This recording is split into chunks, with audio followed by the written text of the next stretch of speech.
Welcome, brothers. So over the last couple of weeks, we've proven beyond all reasonable and unreasonable doubt that single motherhood is caused by single mothers themselves. You see, the only way you can deny this truth is if you have the magical power to change truth itself. You see, you can deny truth, you can hide truth, you can ignore truth, but I've yet to see anyone change it. So if there are any among you who think you have the power to change truth, then I dare you to come on this channel and work your magic here, because that's a trick I'd like to see. But why are you so sure that you've proven anything, Thugtician? Well, it's not that complicated at all. A single mother is by definition an unmarried woman with children, even if the father's present. For the purposes of welfare and other state benefits, she's classified a single mother. But it takes two to make a baby, Thugtician. No, it doesn't. It takes two to make a pregnancy. It only takes one to give birth. Only one person, the mother, has the right to decide if she will give birth. It takes two to decide to marry. So if one party decides they don't need to marry, then there will be no marriage. If women insisted on marriage before sex and honoured their vows of marriage once married, there would be no single mothers at all. So taking all these facts together, we establish an undeniable truth. Single motherhood is caused by single mothers. So I'm still waiting for someone to take this challenge on. Prove me wrong. Women choose to have babies out of wedlock because they can. So to those uneducated morons who think irresponsible men cause single motherhood, I say you're totally wrong. It's not women's poor choices in men that cause single motherhood. It's women's poor choices, period.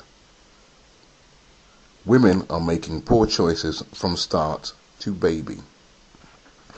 They're choosing to have sex out of wedlock. They're choosing to have sex unprotected. And they're choosing to have their babies out of wedlock.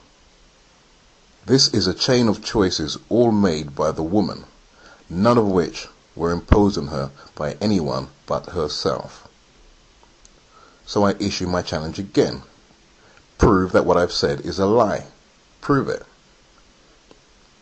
Single motherhood is caused by single mothers is a simple, uncomplicated truth. How is it that this truth has become so twisted to become a lie so obvious that even the believers in the story of the Emperor's New Clothes wouldn't fall for it?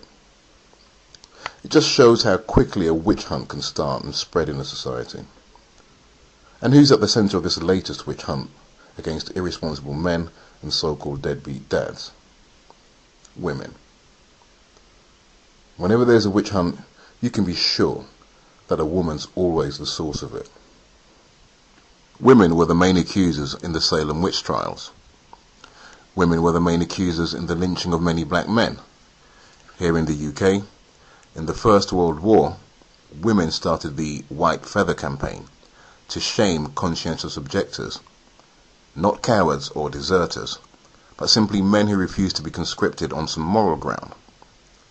Nobody was conscripting women, but they were quite happy to see men die in a war started by elites who never saw a battlefield themselves. Kind of like today. And so it goes on. Today, women are still the main accusers of men, and their cries of wolf are destroying entire communities. But women are always portrayed as victims of bad men. Well, prove it.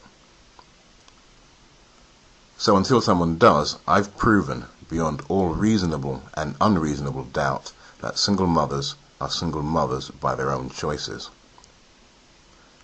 And I really hope you weren't expecting any scientific studies or research or psychobabble about how black male psychology in a white supremacist context leads to a flight and abandonment syndrome.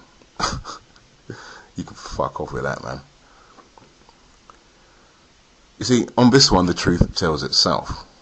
In fact, the truth does much more than that for us. It walks up to you, shakes your hand, and introduces itself. Because this truth is a lonely truth, because nobody wants to speak to it, except Thugtician and you. Join us later.